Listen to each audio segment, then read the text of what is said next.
Hey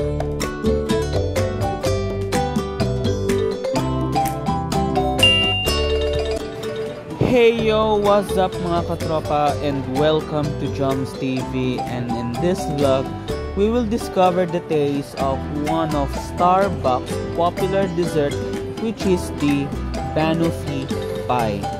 I like to admit that it is one of my favorite, and we will feature what is behind in this delicious dessert.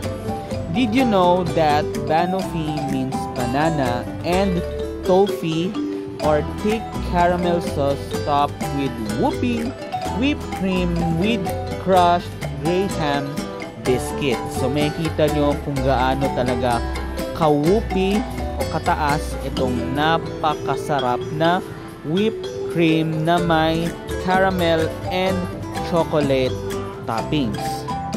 Plus makikita nyo na talagang napakasarap na, as in super duper.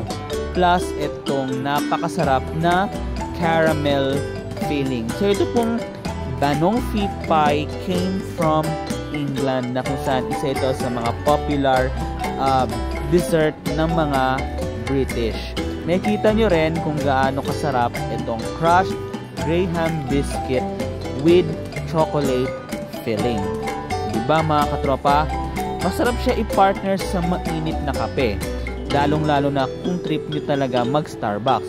Plus, makikita nyo itong napakasarap na banana filling that makes up this wonderful and delicious Starbucks Banoffee or Banoffee pie. Tara mga katropa, let's verdict gaano nga ba kasarap itong Banoffee pie ng Starbucks. Sarap siya. Talagang combination din ng lasa ng saging, chocolate, and then yung graham. Plus yung cream na toppings doon mismo sa pie na yon. So first time ko lang na makatikim ng ganung dessert. And I should say masarap siya guys. 10 out of 10. And syempre talagang doon mo makikita yung lasa talaga ng dessert. Lalong-lalo na kung after heavy meal or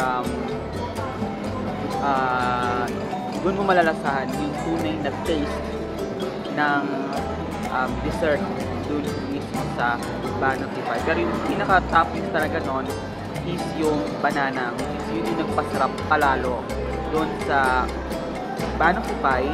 Kaya nga Banoffee means banana plus toffee o yung caramelized na filling doon mismo sa pie na yan.